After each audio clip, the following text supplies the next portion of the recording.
чем секрет хорошей пьесы? Нет секрета. Есть. Не-а. Должен быть. Как вам Путин в целом? Никак. Вы на что надеетесь? Нет, на что надеяться. Может ли когда-нибудь женщина стать президентом России? Вы веселый вообще человек? Вообще веселочек, что же бред? Счастье или несчастье? Не, ну глупый вопрос, конечно. Анна Каренина классный роман? Ненавижу. Тихий Дон классный роман? Нет. Евгений Онегин классный роман? Первую главу я знала наизусть, чтобы потом в тюрьме выступать. По Берлинской мостовой кони шли на водопой, шли потряхивая гривой кони-дончаки. Подавали? Не. Дайте надежду. Нате. Скажи, Гордеевой, скажи.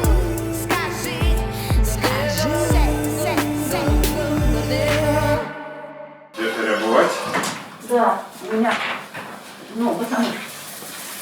Здрасте. Вы все как люди из будущего.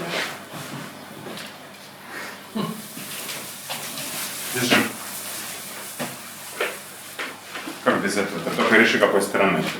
Нет, мне сначала сапоги надо снять. Как вас величает? Катя. Верно.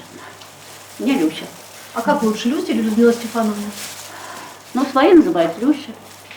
Я можно буду Люсей Да, называть? пожалуйста. Спасибо. Гурченко все звали Люся. О, да. Сегодня ночью я написала рассказ. Это такая редкость. Теперь я так редко пишу рассказы. Я написала рассказ, мне кажется, про Путина. Да. Какой? Ну, такой. Нет, ну рассказ нам не пересказывать ведь. Его надо читать, а он пока у меня только в тетрадке. А как вы пишете? Вы рукой пишете? Или Рукой, конечно, да. А кто потом перенабирает? Да я сама. В компьютер уже. Ну, Обалдеть. у меня нет такого секретаря. Нету. Когда мы будем монтировать, мы это покрасим в тот цвет, который вы сейчас выберете. Ну, такой джинсовый. Угу.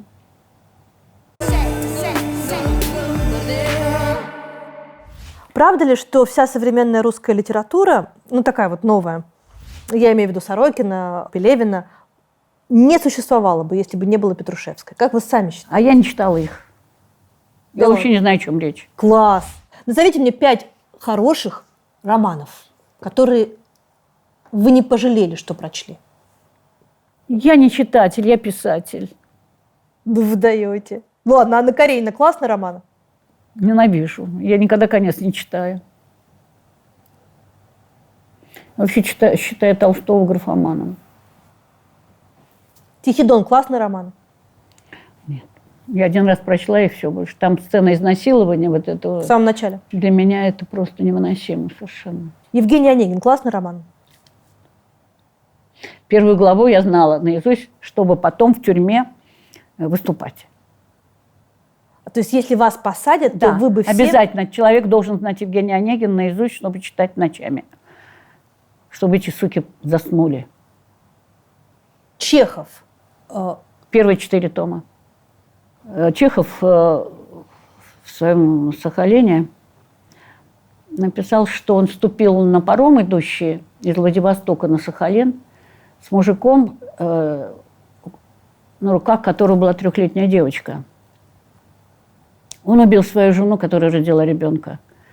И его на каторгу послали. 3 года он шел с этим ребенком пешком до Владивостока. Но ведь жена-то его умерла, погибла, он ее убил. Вот это единственный след реальной русской жизни, незамеченной Чеховым. Он не писал о крестьянах. Никто из них не писал. Ну, Глеб Успенский писал о городской бедноте. Короленко. Ну да. Тургенев. Что главное для вас написал Гоголь? «Вечера на хуторе». «Вечера на хуторе». И самая страшная месть. Вот это начало. Я не могла даже ее потом читать никогда. Правда ли, что рассказ «Портрет» произвел на вас такое оглушительное впечатление, Но дело в том, что моя бабушка, она знала наизусть «Мертвые души», знала наизусть, как потом выяснилось, «Войну и мир». Когда по радио читали, то она читала дальше, когда заканчивали. И бабушка вам прочла портрет? Она все это наизусть читала. И я потом ходила, рассказывала, собирала такую маленькую толпу и читала, и рассказывала им портрет Гоголя. У вас же есть портрет «Дочка Гоголя». Дочь Гоголя. Самое интересное, что когда я написала портрет, автопортрет, у меня такая техника, я ее изобрела. Фумаж? Фюмаж, да. В справочнике написано, что фюмаж изобретен в конце XIX века французом одним. Но дело в том, что он коптил бумагу, и те узоры, которые возникали, для него были, ну, как бы картиной. А я на этом фоне пишу свое. Я потом даже взглянула на этот свой автопортрет, а дело в том, что там с левой стороны еще один профиль. Вот с таким носом. После этого я назвала себя «Дочь Гоголя». В одном из интервью вы сказали, что вам 9 лет. Это правда? А что, не видно? Ну, мне кажется, что да. Ну, почему 9 именно? Ну, в 9 лет закончилась моя жизнь нищенки. Я просила милостыню по магазинам. Ну, один был магазин или два. Вот. Мама меня забрала. Это было счастливое, невероятно большое счастье. Когда она прилетела за вами и вас увезла на самолете? Мы улетели, да, на военном каком-то самолете. Там сиденья были вдоль, как у парашютистов. Железный самолет такой. Такое счастье было. Невероятное. Мать меня, 9-летнюю, такую здоровенную девку, на руках понесла в баню. Там меня побрили, освободили от вшей. А она привезла мне платье, трусики, маечку. У меня трусов даже не было. Я завязывала... Ну, у меня была майка, завязанная узлом. Сколько лет вы без мамы провели? 4 года. Вы обижались на нее, что она уехала в Москву, Нет, я оставив вас? перед ней, как перед, ну, знаете, католик перед статуей Мадонны. Вашу маму вызвали в ГИТИС, и она полетела в Москву, оставив вас... У бабушки и тетки. Тетка работала, бабушка лежала дома, то есть все было нормально. Вот. Она же не знала, что очень быстро тетку мою вызовут в НКВД. Она же из семьи врагов народа, мы все такие. И уволят с работы. И она, чтобы спастись, пошла в психушку. Это я догадалась, она никогда об этом не говорила. Потому что сумасшедших не брали в ГУЛАГ? Да. Да, сумасшедших действительно не брали, их сразу выкидывали. Когда арестовали бабушкиного брата, Женю, а он был секретарь Одесского обкома партии и кандидат в члены Политбюро Украины, его жена Соланж, посаженная в тюрьму, кричала безостановочно. И ее выкинули к чертовой матери. Но потом она попала в Бабий Яр с ребенком и с матерью. То есть их закопали живьем. Мою прабабку закопали живьем. Об этом я прочла в интернете. Она поехала к себе в имение, и где-то по дороге ее закопали. Но вы никогда... Может, она была в шляпе? Думаете, в этом дело? Ну, узнали кто. Когда мне было совсем немного лет, мои со мной пришли на руках домой, в метрополе мы жили, а там опечатано пломба. И все то, что было дома, все книги, картины, все имущество, вся одежда, все ушло. В распределители. Помните у Булгакова? Давали какой-то талон в распределитель, а там висели вещи расстрелянных. Что чувствует маленький ребенок, который помнит жизнь в метрополе и вдруг оказывается вынуждены питаться из помойного ведра, причем из чужого. Я читала ваши воспоминания, где вы... Да. Да, у вас не было даже своего помойного ведра. Как должное. Дети воспринимают все как должное. У них нет тоски по прошлому. Но если, правда, мамы нет, тогда тоска. Моя бабушка была член партии большевиков с 1912 года, когда была реальная возможность попасть в тюрьму.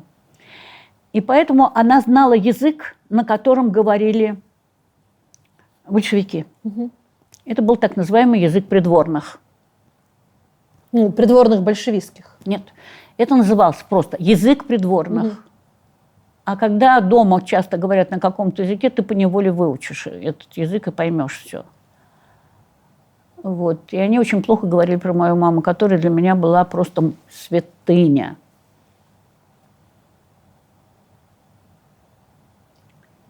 И я, в конце концов, сбежала с 3-го этажа. С 3-го этажа через балкон, да, вы как-то там... Там лестница была такая трухлявая, То есть вы от деревянная. бабушки и тети сбежали? Вы их Мне ненавидели? приснилось, что они бабы-яги очень страшные. А что, они были голодающие люди. Бабушка была вот такая гора. Вот такая гора лежала. У нее была голодная водянка.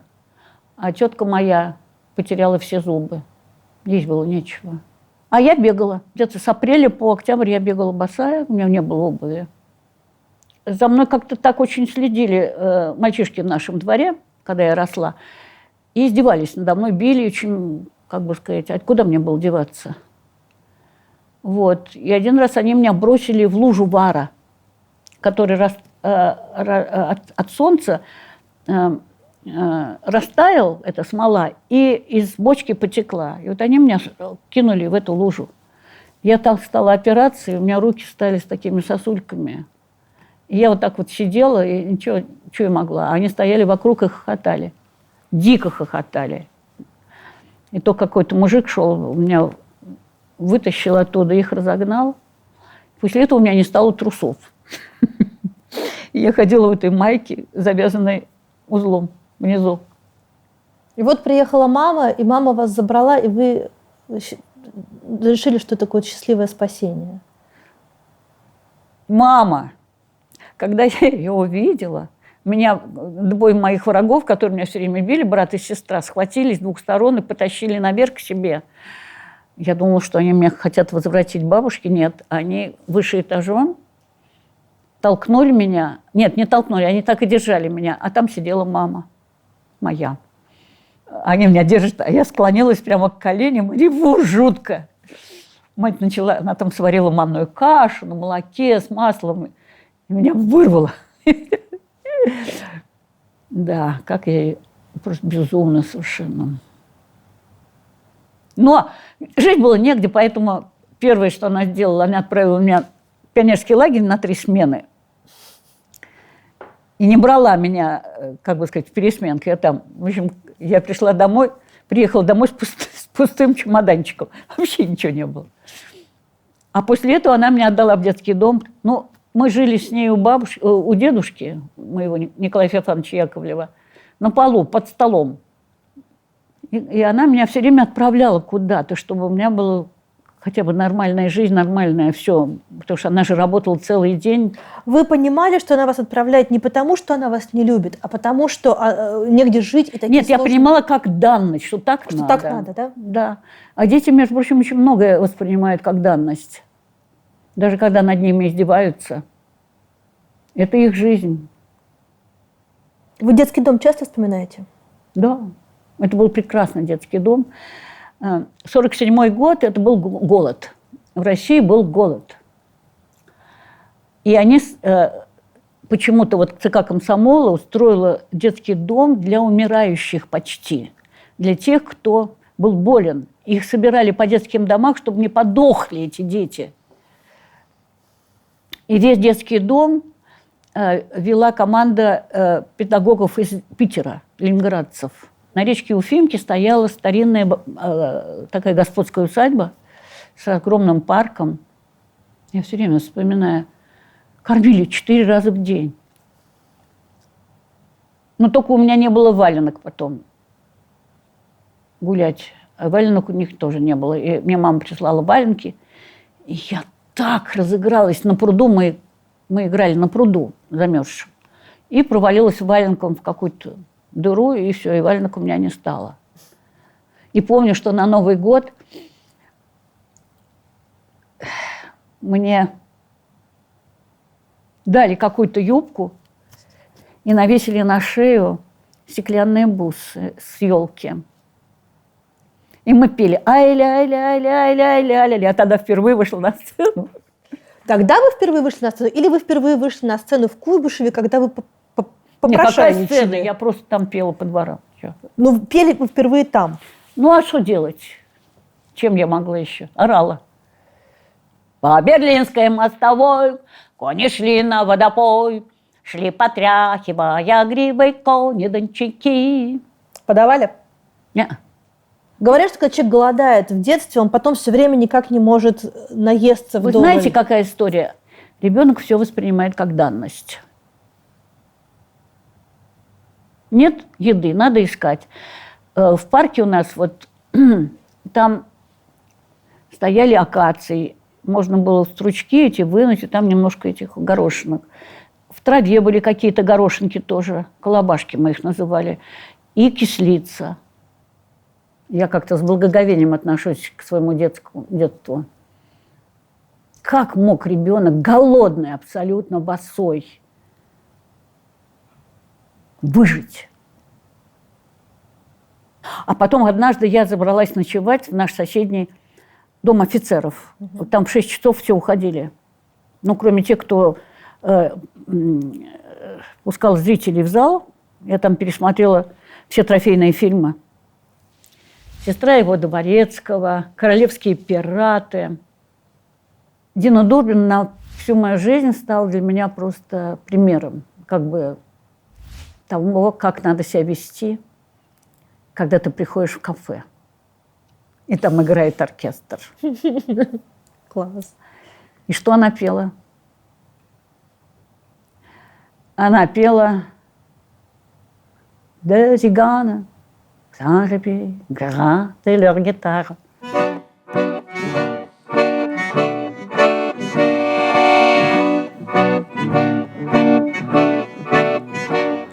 Привет, узнаешь нет? Привет, после стольких лет. Привет, после стольких бед. Может, скажешь опять, все меня здесь нет. Привет, твоей дочке 7 лет. Она просто твой портрет. В глазах ее тот же свет. И как у тебя, у ней совести нет.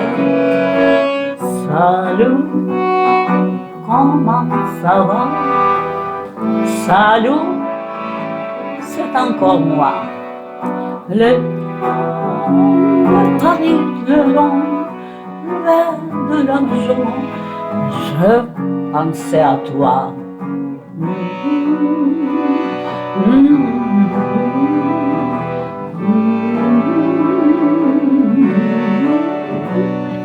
Le temps m'a paru très long, loin de la maison.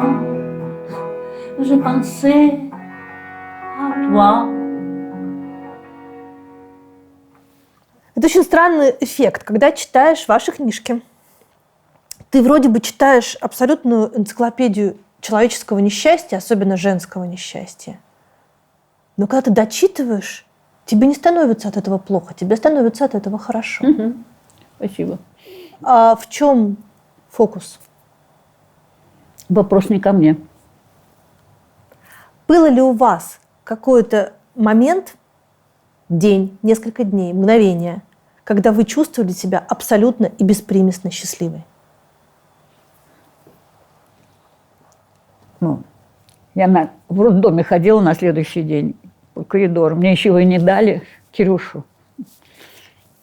А я ходила, вот такое было беспредельное счастье. Да. Это же вы понимаете.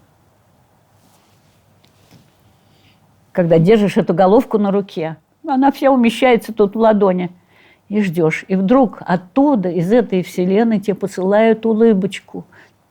Немножко так, ну, сейчас некогда. Я улыбнусь, но сейчас некогда пока что. Я еще занят. Класс. Слушайте, получается, что дети для вас важнее, чем книжки. Нет, конечно, дети. Чё? Просто быть писателем и быть матерью 3 детей – это все-таки… Это какие-то такие вещи. Я даже один раз как-то так написала, что… Ну, если ты беременна, как не родить-то? Вот это касалось рассказов. А что вообще в принципе важнее – счастье или несчастье? Не, ну глупый вопрос, конечно. Почему? Как извините. опыт? В качестве опыта что Да важнее? ладно. Что значит несчастье важнее? Как это может быть? Несчастье – это такая вещь довольно часто непреодолимая, когда умирает человек. Я спросила о том, что важнее, счастье или несчастье. Вот к чему. Можно ли из счастья сделать книжку? Кэрол был же счастлив, когда к нему приходила эта девочка, которую он фотографировал, с одним плечиком голеньким. Ради нее он написал эту свою Алису. Я думаю, что Свифт тоже был счастлив, когда писал своего этого Гулливера в стране лилипутов. Он им всем хорошо показал. Вообще во многом, наверное, творчество – это обращение к тем, кто не слышит и не видит. Но о ком можно написать? Наверное. Как вы жили с тем, что до скольки? До 50 лет вас не публиковали? Нормально. Ну как, ты А пишешь? как я с детства такая, боже мой, нищенка. Весь союз писателей тогда представлял собой скопище уродов, натуральных идиотов, которые печатали свои произведения, которые оставались стоять на полках книжных магазинов и затем шли на переработку. Вот. Меня приняли в союз писателей очень по залету по какому-то, знаете, как бывает.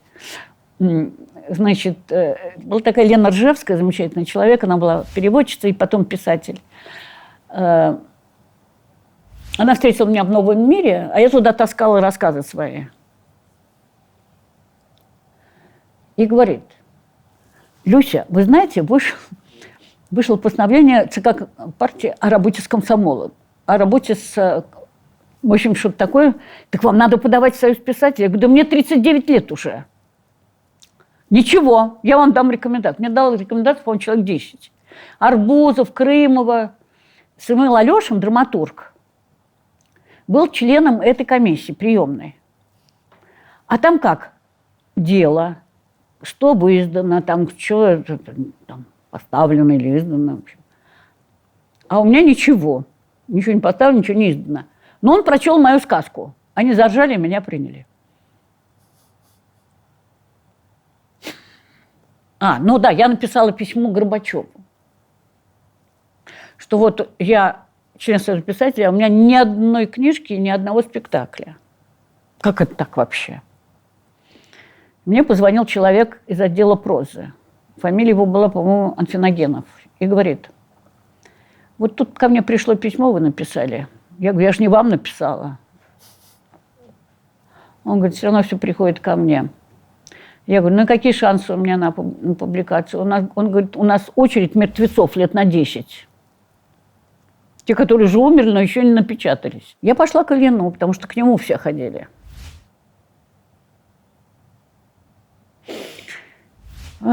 И он говорит, а что, вы куда-то ходили, что-то это самое? Но я ему не стала говорить, что у меня 12 лет пролежала книга в издательстве «Советский писатель». А потом мне ее вернули почтой. Не выкинули, а вернули почтой. И через некоторое время его секретарша Маша позвонила и говорит, на проводе Виктор, не помню его отчество, алло. Так, он говорит, ну идите к Нине, я раздобыл там лимит на 2 издания. еще кого-то под мое дело подстегнул. И вам «Бессмертную любовь» издали? 30 тысяч экземпляров. 30 тысяч, да. Начала она продаваться в книжном на Арбате. И мне сказали, что очередь стояла. И на второй день уже книги не было. Как это возможно? Вы не издаетесь. Ваши пьесы не ставят. Откуда все эти люди знают писателя Петрушевского? Сам издат. Как выяснилось, я была, в общем, довольно известным писателем в этой сфере. А сам издат скапливался у Ильина. Ему, как человеку из КГБ, автоматически все присылали для читки. Он всех читал. И стал вашим фанатом.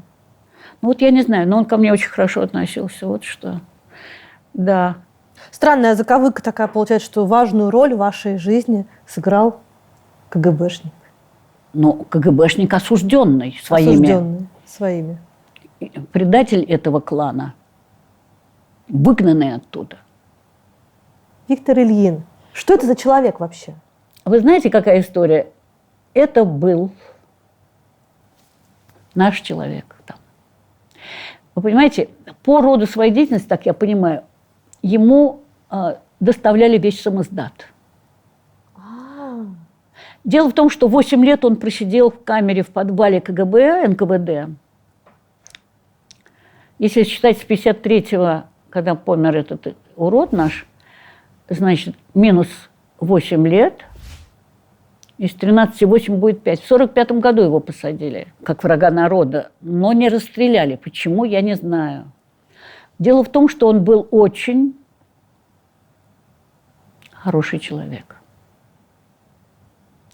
И, наверное, свои, вот те уроды, да, они как-то его ценили.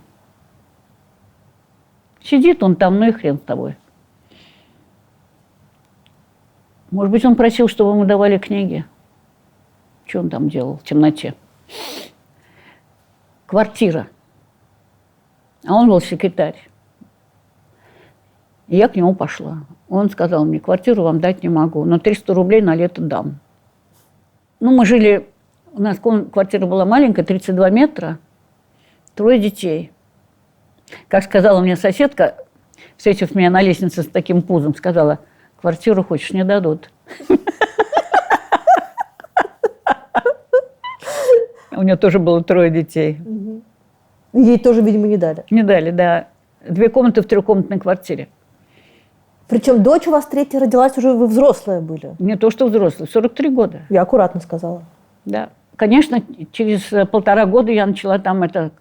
Потому что я работала в ванной, как шутили мои друзья, сидя на стиральной машине.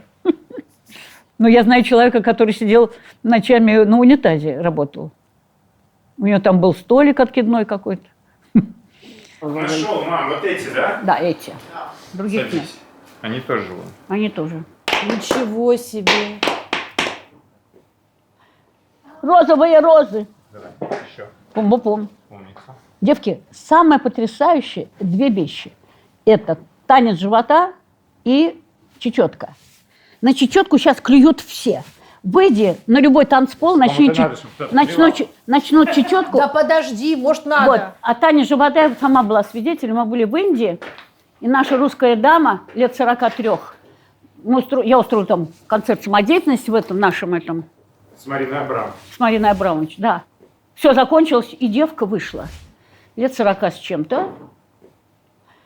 Немолодая и такая полненькая. На ней был сарафанчик коричневый. И тут был завязан белый шарф.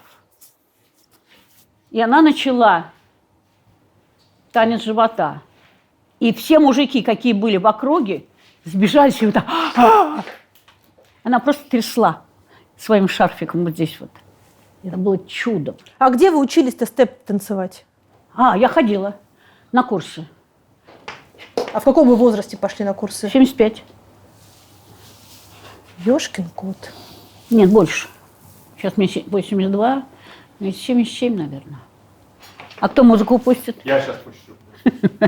А что искать-то? Скажи мне, как называется исполнитель? Старушка, не спеша. Все это у меня есть. Я исполнитель. И это у меня есть. О, Вообще.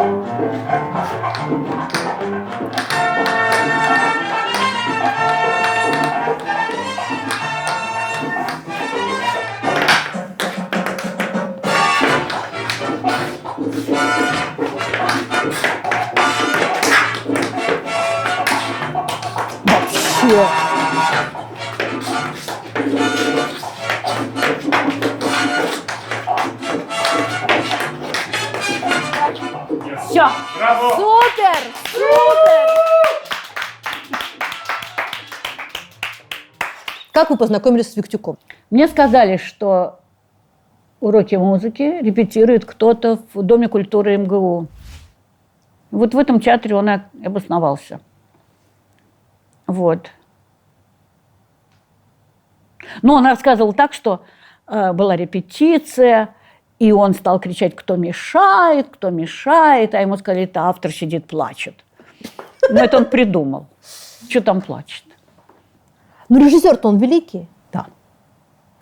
Вы, когда видели свои пьесы, поставленные им, вы Я понимаете... один раз запретила. Да что ж такого? Что вы запретили? Чинзана. И день рождения Смирновой. Он поставил, но актеры играли в нижнем белье.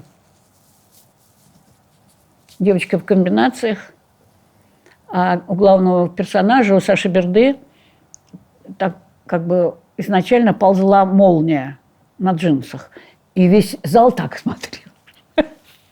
Но квартира Коломбина-то вам понравилась? Да.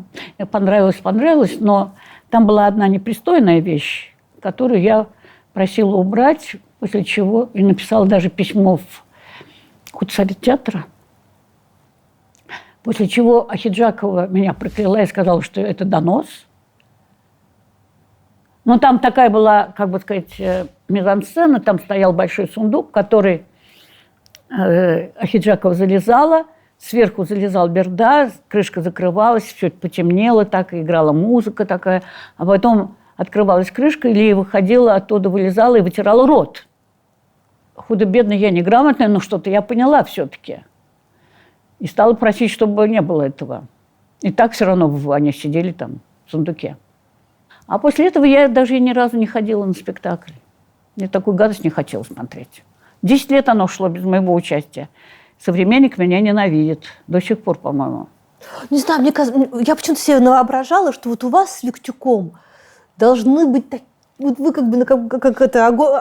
Вода Да, и значит, пламень. последний раз он продал этот спектакль Чинзана с голыми, значит, конечностями Фокину. Фокину. Тот возглавлял тогда Ермоловский театр. И я была против, чтобы так мое имя, что называется, трепали. Вот, и позвонила ему. Он со мной говорил очень грубо. Тогда я послала в театр телеграмму: прошу снять мою фамилию с афиши. Все. А в этом случае нельзя играть в спектакль. Вот. Какой спектакль по своей пьесе вы считаете идеальным? Ну, конечно, уроки музыки. Чинзана в театре «Человек». Московский хор Игоря Коняева в театре Додина. Все считают, что это додинский спектакль, но категорически никакого отношения к нему. Ну, он просто отрезал последнюю часть, последнюю сцену. Да, «Девушки в голубом» Марка Захарова. Московский хор. Московский хор. Олега Николаевича Ефремова, да. Но история с этим московским хором была очень странная, потому что назначили читку. Это, как всегда бывает, читка в театре, где собирается художественный совет театра с главным режиссером.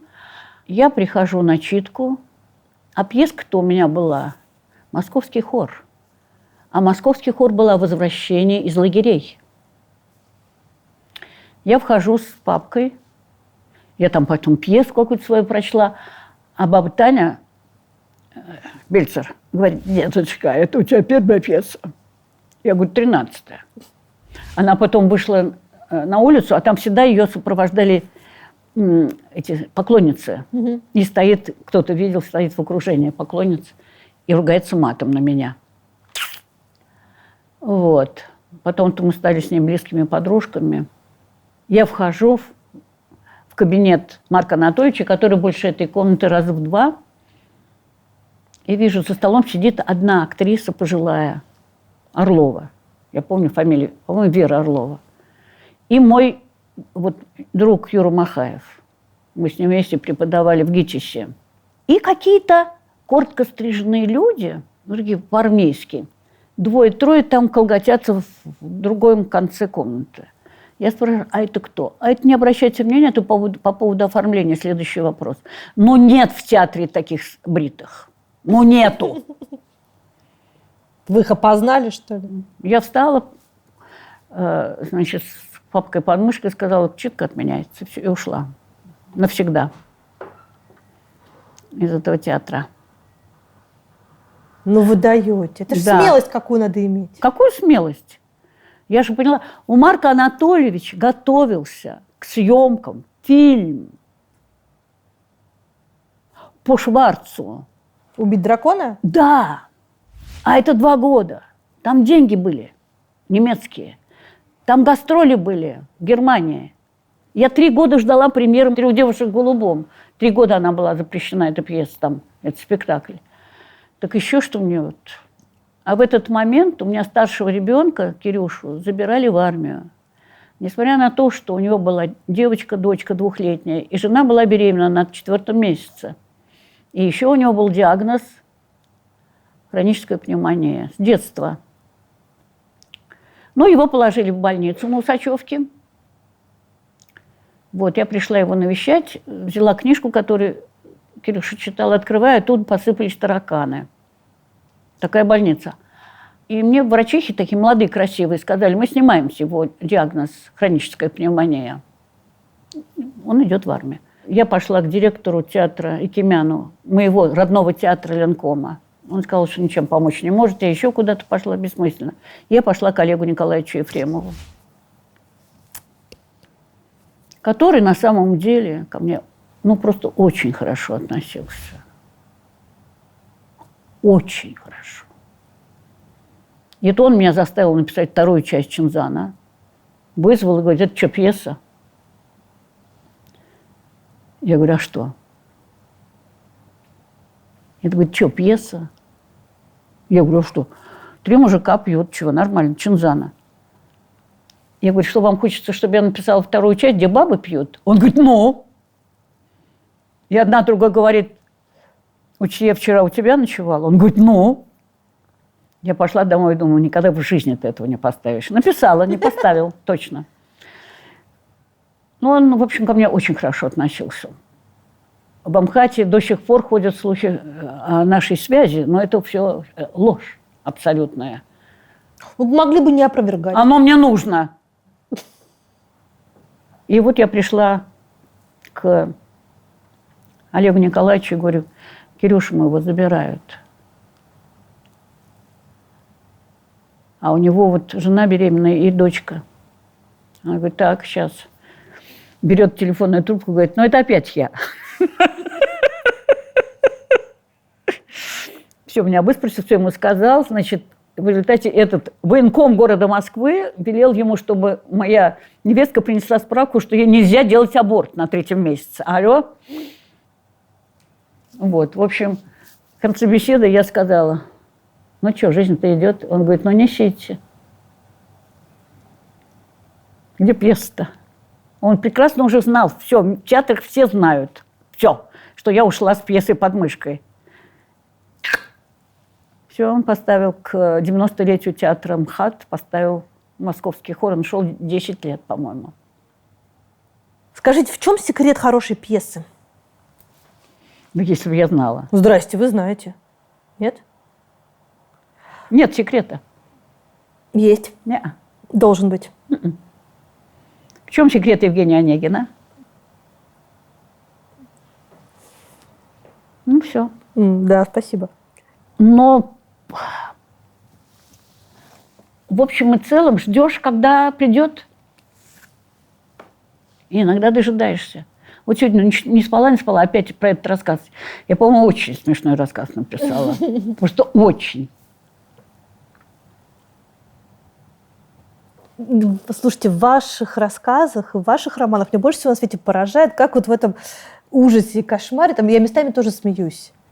Вот, кстати говоря, сейчас меня позвали на одну радиостанцию, чтобы я читала свои сказки. Прекрасная идея. Да. Жил-был никто. Делать было нечего, он пошел гулять. Ведь когда гуляешь, это ты не дома сидишь, это ты что-то делаешь. Ты занят, двигаешься вообще, смотришь по сторонам, например, что-то замечаешь. Идет никто и видит, сидит кто-то. Никто подошел и говорит ему первый попавшийся: тебя как зовут? А этот отвечает: ничто. А пошли гулять, говорит никто. А ну пошли, говорит ничто. И они действительно пошли гулять, никто и ничто. Гуляют, смотрят по сторонам и увидели, кто-то сидит. Они спрашивают: тебя как зовут? А этот отвечает: меня зовут, звать никак. А пошли гулять, говорит никто и ничто. А пошли, отвечает, звать никак. Вот они идут все трое, а им навстречу идет кто-то, несет на себе такой большой груз, что он тащится за ним длинным хвостом, и конца не видать. И они все трое спрашивают: тебя как зовут? А этот пот вытер и отвечает: Инстаграм. А что же у тебя за хвост такой, спрашивают эти трое. А Инстаграм отвечает: да вот пишут мне всякие, присылают свои письма, фото, видео. Причем совершенно никому неизвестные люди. И это мой тяжелый груз. А никто, ничто и звать никак, ему тогда говорят: а иди к нам. А Инстаграм говорит: лучше вы ко мне. И никто, ничто, звать никак, вдруг ни с того ни с сего стали звездами Инстаграма. Социальная сатира. Вы веселый вообще человек? Ну, Как это может быть? Вообще веселый человек, что это такое? Вообще веселый человек, что же бред? человек, который просыпается по утрам с хорошим настроением. И где он просыпается? Где бы он ни проснулся, у него В хорошее настроение. интернете для психохроников он просыпается. ПНИ называется.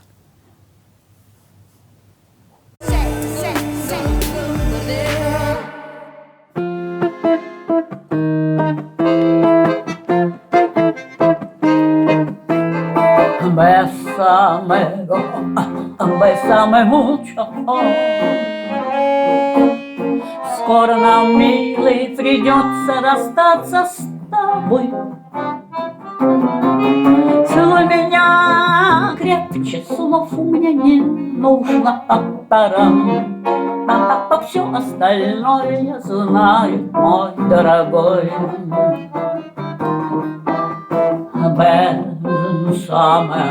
Бесаме mucho. Только нашли мы друг друга, ты шепчешь: пора. Ну, зачем тебе меня мучить? Ты обещал, что останешься со мной до утра. Что нужно? Только вот за ручку бери, потому что он все равно горячий. И осторожно, давай, я держу. Норм? Удобно? Еще больше? Так, или пока? теперь вот здесь вот, так, чтобы не было видно, Поняла, хорошо. вот тут за эту штуку, вот Ага, тут. да-да-да, Мгм. хорошо, поняла. Булавочку. А здесь есть, здесь есть. Хотя, конечно, были случаи, когда мы пошли и купили и семья. Чего купили мне? Помнишь, И как мы семияки купили, купили. Когда мама пошла не подать руку Путину, получается, кстати, например, извините. А, Такой это была был- история. Я расскажу лучше это. Да. Да, Или лучше сами ты. расскажете. Нет, конечно, ты. Я тут не подала. А Путин был ниже меня. Но я Ну, была, правда, на неудивительно. каблуках. И он был невероятно остроумен. Остроумен был? Офигенно. Так, и здесь теперь это, да, так вот. Иисусе. Обычно у него такой, знаете, юмор такой немножко, как в тюрьме. Он другой был. Это был 2000 какой первый год? 99. Это был, да, второй год, 2003. За московский хор, да? За московский хор. У нас получило Не, я сейчас премию $13 тысяч 13 человек. Причем некоторые из них вообще не принимали участие ни в чем, но им пора уже было. Каждому $13 тысяч или по 1000 каждому? По 1000, 13 всего было. Ну как-то. Это была очень смешная история. Значит, ко мне начала приставать наша приятельница, которая работает в СТД. Людмила Стефановна, напишите заявление на государственную премию. Не буду. Ну, Людмила Стефановна, день, 2, 3. Ну, хорошо, напишу. А что там надо? Ну, там надо анкету заполнить. Не буду. В общем, сколько-то времени длилась эта вся история. Она очень умоляла, написала я заявление, потом эту анкету, там чего-то там такое. Вот. Ну и, собственно, время прошло, а я как раз лежала в больнице. И тут хоп, звонят. А я лежу в больнице. И вид у меня, конечно, чудовищный. Первое. Второе. Ни ботинок, ни платья, ничего. Федя взялся за это дело. Он вынул меня из больницы, повез на такси, значит, в магазин, в ГУМ. И у него там была знакомка. Милая очень девушка. И он что-то с ней переговорил, и она вынесла какое-то странное платье. Значит, маленькое платье такое черное, все такое, ну, как бы сказать, такое, как бы в мелкую... В рубчик? Нет, не в рубчик. Мелкую складочку, ну, такую очень мелкую, которая так, как гармошка. А при ней какое-то огромное что-то, которое надо как-то сверху надевать. Вот. Я надела, она показала как. Там надо было завязать внутри. Это было платье Исэя Мияки. И Федя хотел купить. Она говорит, подождите, через 2 дня будет очень сильное снижение цен, потому что конец чего-то. В общем, он купил мне это платье за $100. Исэя Мияки. А я же в больнице лежу. Я похудела вообще совершенно просто одр такой ходячий. В общем, в день вручения премии он вызвал меня такси привезло в парикмахерскую. Меня там постригли, помыли голову, значит, то все. Значит, накрасили. Потом мы поехали в ГУМ, я надела там платье, как она сказала. Все. И он меня доставил на Боровицкие ворота и ушел. Я одна уже пошла туда. Это был Георгиевский зал. Увидела всех своих, господи, все мои артисты. И вот мы идем дружной толпой, а там другая дружная толпа, Шут Балакирев, Марк Анатольевич Захаров, который на меня пожизненно был обижен, потому что я московский хор отдала Олегу Ефремову. И среди них Янковский, король всей Руси. Он чувствовал себя царем. Везде. Хороший артист, красавец, но вот так. Такая была у него черта. А нас предупредили, чтобы мы не залезали на трибуну, не говорили благодарственные слова, потому что, говорит, Путину надо вручить премию 127 человекам, а ему надо ехать еще в аэропорт. Он тогда функции президента исполнял, ездил в аэропорт, принимал делегации. Вот так как-то. Ну, такие формальные функции. Поэтому никаких приветственных слов или благодарности. Сидим. Янковскому вручают премию государственную. И он прямым ходом, получив премию, идет на трибуну. И говорит: я только что сыграл роль императора России. И я хочу сказать, что в России, Путин говорит, но вы же не только императора играли, вы и барона Мюнхгаузена играли. И я начала дико хохотать. Единственное во всем... Хорошая шутка, чего? Единственное во всем этом Георгиевском зале сидели. Вот так вот сидели. 2 короля, понятно? И один другого. Да, я одобрила это. А там стояли на полу картонные ящики с букетами. И приходила девушка и вручала Путину букет, который он вручал. В общем, бред кобылы. Вот он вручил, значит, мы стоим, значит, нас сейчас фотографировать будут. Я ему говорю, приходите на московский хор. Там как раз по возвращении из лагерей. По вашей теме, да. Нет, не пришел. Вы удивились? Оно мне надо, что я буду думать, что ли, об этом? Как вам Путин в целом? Никак. А что он мне? Не знаю. Мне-то что? Говорят, харизма есть. Знаете, когда человек много скрывается, редко показывает себя. Это уже что-то значит. Вообще молчать. Вот я сейчас нарушаю вот этот вот принцип харизматичности. Правда, я в шляпе, с мехами, в мехах. А я, кстати, всегда думала, что ваша шляпа – это такой вариант укрытия, Да, вариант вы правы, защиты. абсолютно. Да, точно. Точно. Но, правда, я натерпелась, конечно, потому что на улице сильно старуха Шапокляк пошла. Народ воспитан Эдиком Успенским в его ненависти к женщинам в шляпах, которые шляпы носили только интеллигенты. Такие интеллигенты паршивые. Ну, раньше за это просто расстреливали, а сейчас хотя бы просто смеются. Да и хрен с этим. Для меня шляпа как-то униформа. Так-то я вообще ничего. Седоватая. Но волосы-то свои. Нормально. Ну, просто это так обыденно. А мне нравится быть... Я прирожденная шляпница. Я по Парижу прохожу, я всем могу сказать бонжур, неважно, кто передо мной, я с ним дружу. Не важно где, не важно кто, хоть президент, хоть конь в пальто, я всем дорожку укажу на Шанс-Элизе. Шанс-Элизе, Шанс-Элизе, тут так прекрасно ясным днем. А если дождь, мы подождем. Здесь у меня полно друзей на Шанс-Элизе. Что это за история, когда вы выступили на рок-фестивале, где люди ждали Шевчука, а вы вышли перед Шевчуком? И Да, никто не обратил на меня никакого внимания. Они все ждали только его. Это же был концерт звезд. У Троицкого было 55 лет. Так. У Артемия. И он собирал людей на свой корабль, который ему дал мегафон, телефон, вот мегафон. Дали ему целый корабль, теплоход. А что-то он ко мне хорошо относился, наверное, что-то. И вот Сережа, вот этот вот, который у меня тут, вот, и еще там двое. Мы приехали, нам дали каюты. Мне дали двухкомнатную. Мы там репетировали. Я там дала 2 концерта на корабле.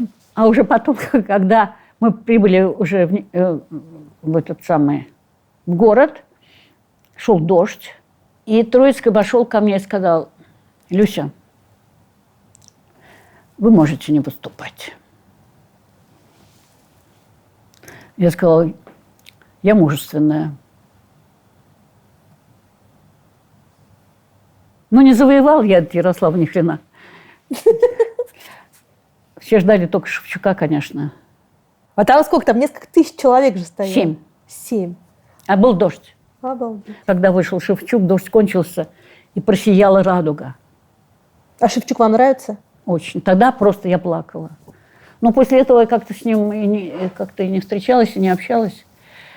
Один раз меня позвали на его выступление, чтобы я там тоже спела. Но у меня был свой концерт в этот день. Но он был, конечно, важнее. Что сейчас для вас важнее, книжки, пьесы или музыка? Или картины? Да. Ну, потому что это Картины. это единственная возможность заработать мне для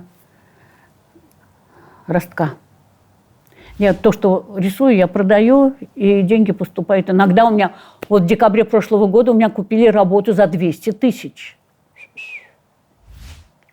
Здесь находятся интеграционные мастерские, которые принадлежат благотворительной организации «Проба Росток». Это места для занятости ребят, наших подопечных, у которых есть диагнозы умственной отсталости. А где они живут?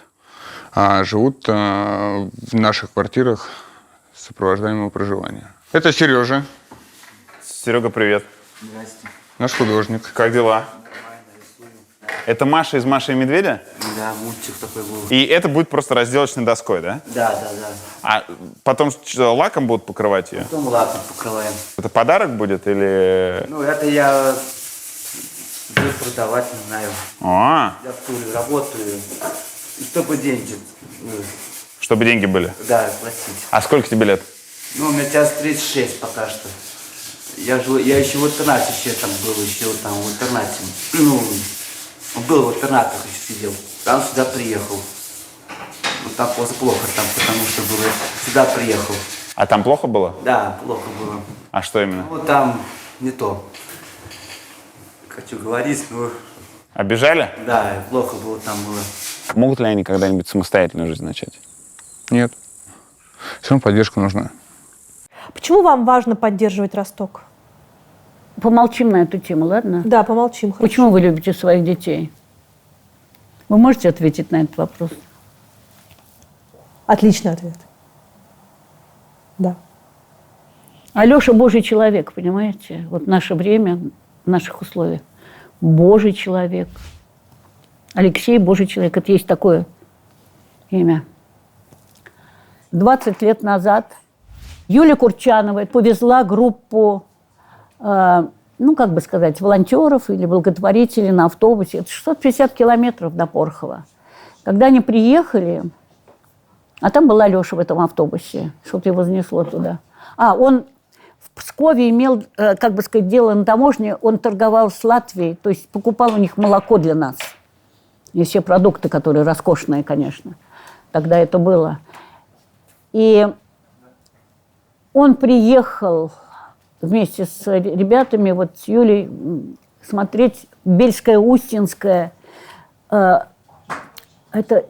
такой интернат для детей-психохроников. Да, ну, в общем, понятно, да? И увидели они что? Что видеть было нельзя. В дальнейшем они не пускают уже. Я пыталась проникнуть туда, но меня не пустили, там уже ворота закрыты. Вот что я точно знаю, потому что две девчонки из группы убежали в автобус, потому что так воняло, в окнах висели мокрые матрасы. Там ничего не стирали, понимаете? И дети, судя по всему, бегали босые, потому что ребенку в интернате, в любом, на лето дается одна пара обуви, и на зиму одна пара обуви. И если можно бегать босыми, то они бегают босыми. Ну и, конечно, бритые на лысо. Они привезли ребятам угощение, привезли театрик, маленький спектакль, привезли карандаши, альбомы. Дети побросали карандаши и альбомы, потому что они не знали, что это такое. Дети там не знали, что такое карандаш. Вот. Они похватали только печеньку, конфеты. А в углу там двора ползла от подъезда девочка на локтях. У нее от рождения поврежденные щиколотки были. Но на следующей неделе он привез ей кресло на колесах. И больше уже их не оставлял. Он попросил, чтобы ему их отдали. А они сказали, надо ждать выпуска. Он ждал, он ездил к ним. И взял тех ребят, которых ему отдали. И с этого все началось. Сейчас, 20 лет спустя, в общем, 100 человек он спас. Ну так, понимаете, как туда-сюда. Может быть, 120, а может, 95. Ребят разобрали семьи. У него сейчас на попечении, значит, 20 человек, вот таких реально, которые у него живут там. Они живут в очень хороших, в общем, домах. Это его дома, он купил их. Он купил им все тогда. Никто не знал, что через несколько лет все кончится. У него 2 детей, семья. Он, по-моему, продал машину и продал квартиру. И он лишился бизнеса. Да. Был дело, ездил на метро. Что для бизнесмена такая вещь. Понимаете? Вот.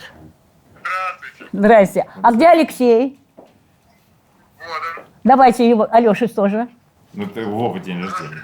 Да, Вова, я поздравляю, во-первых, с днем рождения вас, а во-вторых, с днем рождения Росток. Да? Ура! В моей жизни Росток занимает очень важное место. Ну, такое, что я все время об этом думаю. Вот. Все время пытаюсь помочь. Сейчас в последнее время, к сожалению, это не очень получается. Но мы переживем эти тяжелые времена, ладно? Мы все это переживем, и не такое бывало. Я помню, что, Алеша, на вас подала в суд прокуратура, и об этом мало кто знает, вот только я, да и он. Вот. У нас есть закон, по которому, если предприниматель не платит своим сотрудникам какое-то время, то его сажают в тюрьму. Вот такое. Вот. Видимо, в тюрьме он должен что-то заработать. Рукавицы шить. И вот эта участь угрожала Алексею Михайлюку. Короче говоря, значит, это было прошлым летом, по-моему, да? Алёш, прошлым летом, да? Вот. Но он мне сказал, что не хватает денег, уже вот 2 месяца не плачено. А я ведь больше ничего не знала. В общем, короче говоря, я через Facebook обратилась к своим читателям. Начали приходить деньги. И приходили деньги. Я вопила, плакала, страдала у себя дома. Но приходили. И утром, в четверг, как сейчас помню, позвонил Алексей и говорит, все в порядке. Мы собрали 2,5 миллиона рублей. Нифига себе. За 10 дней. И как раз столько они были должны. Последние 350 тысяч пришли из Инстаграма. Там помощник Александра Васильева, историка моды, моего приятеля, опубликовал мое это слезное письмо. И с вечера до утра пришло то, что не хватало. Ровно 350 тысяч. И мы показали вот такой вот жест этой прокуратуре. В общем, я помню, что Алеша даже немножко всплакнул. Ну уж вы, понимаете, наверное, как? Что производит этот бизнесмен со своими инвалидами? Что они производят? Они что там вообще? У них фабрика? Нет ведь ничего. И воспитатели, которым надо платить, работают иногда вот так вот. Потому что их нельзя оставить от них.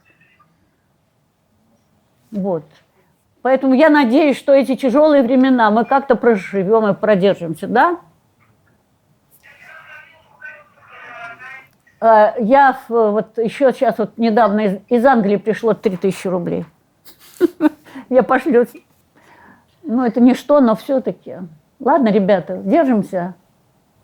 Держимся, спасибо вам большое. Всем передайте большой привет. Я думаю, что Ростку после фильма «Дудя» Пришло 1,5 миллиона. пришло 1,5 миллиона. Но рублей. это очень быстро кончается. Дальше следующий фильм. Очень быстро. «Сиктранзит Глория Мунди». Но они продолжают существовать. Но я, как бы сказать, имею отношение к этому только благодаря тому, что у нас появился Володя Кудрявцев. Мы с Федей где-то обедали. Он сказал, я взял парня из детского дома. Но он что-то в Москве ничего не понимает. Потом мы выяснили, что он ездил только по Подмосковью. У него «Газель» была. Он возил продукты в магазины. И он сказал, ну, что-то не получается. Он из детского дома. Я говорю, отдай его мне. Я давно хотела кого-нибудь усыновить. И таким образом Володя у меня появился. Но вы знаете, он страшно быстро научается. Он очень быстро выучил все мои маршруты небольшие. Но он работал и с Федей тоже, он нам на двоих.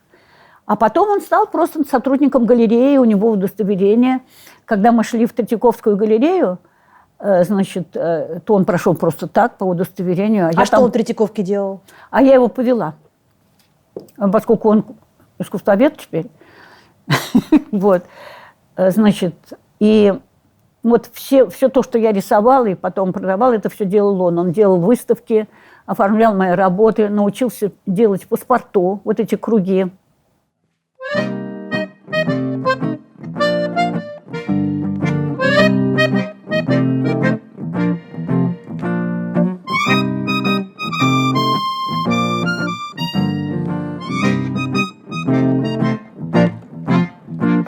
Многие еще отсутствуют.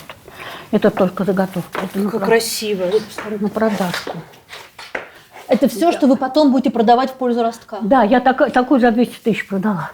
Вот, это мой вариант Матисса, танец. Я вдруг увидела, что они измучены все. Этот очень бодр, а это, смотри, а это вообще это уже волосится. всё лежит, Да. да? Мгм.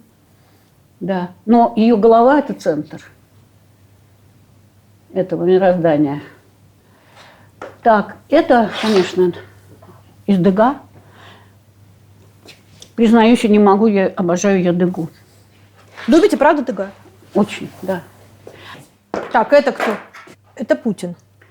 Ну, как хотите. А это Сечин. Ну, как желаете. Он ему руку целует, что ли? Нет. Почему? Он ему жмет руку. Не беспокойся, все закончится, и цены на нефть вырастут. Так. Это вот у меня новый стиль от Nouveau. Я рисую на кусочках картона. Это мне скульптура. Министр культуры Да, Ольга Борисовна она вот шла Любимова. вот так вот, да. А это вот Ольга Бузова. Да ладно. Она ведет ее к светлому будущему и всех остальных. Это я срисовала из одного журнала. Вот журнал был полон вот этих девушек в купальниках. И я вот все... И на первой странице, на второй странице была министр культуры, которая вот так вот вела. Министр культуры Ольга Любимова ведет Ольгу Бузову к светлому будущему. Да. Так, вот это вот, значит... Ну, этот человек пришел к гейше. Посмотрите, какой человек. Маньяк. Посмотрите, какой человек отсюда, посмотрите, маньяк. Что на нем?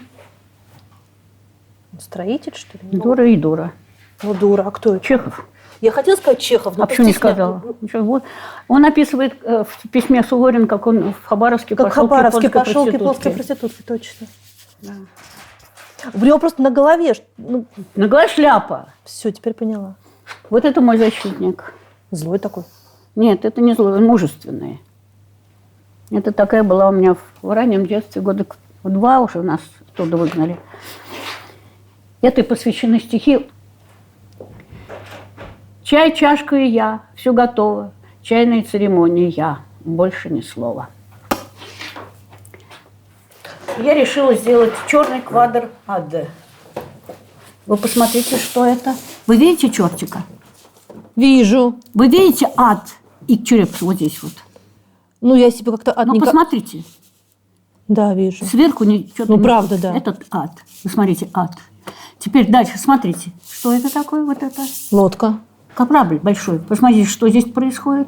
Дерутся Танцуют. люди. Танцуют? Танцуют, а вот здесь вот конь стоит на сцене. Вы понимаете? А я все это не рисовала.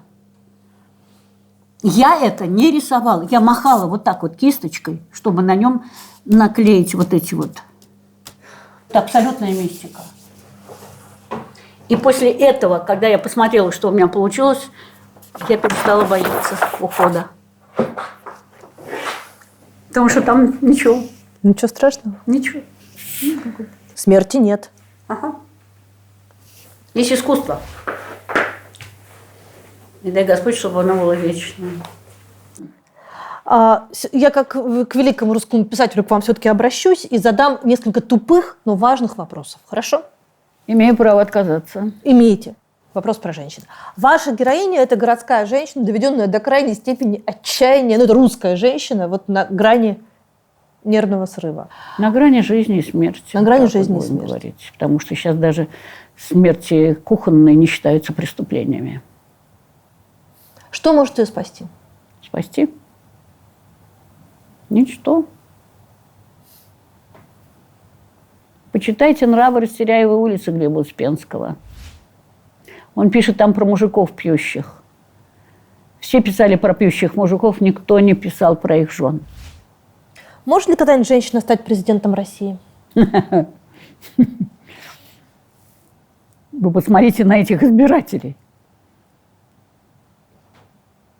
Главное, на избирательниц. Никогда в жизни они бабе не дадут возможности такой.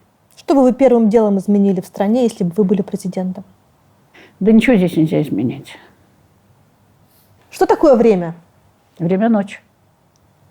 Что такое возраст? Ну, так. From time to time. Иногда я его не вижу, не знаю, когда я пою на сцене.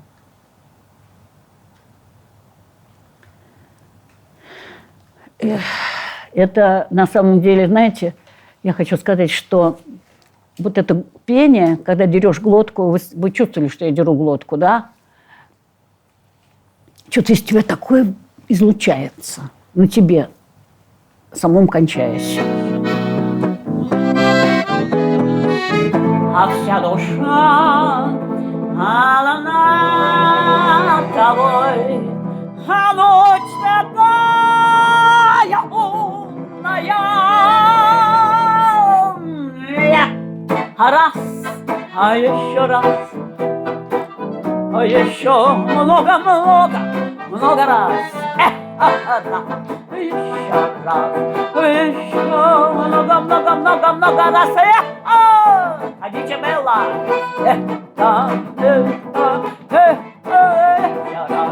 Еще много раз.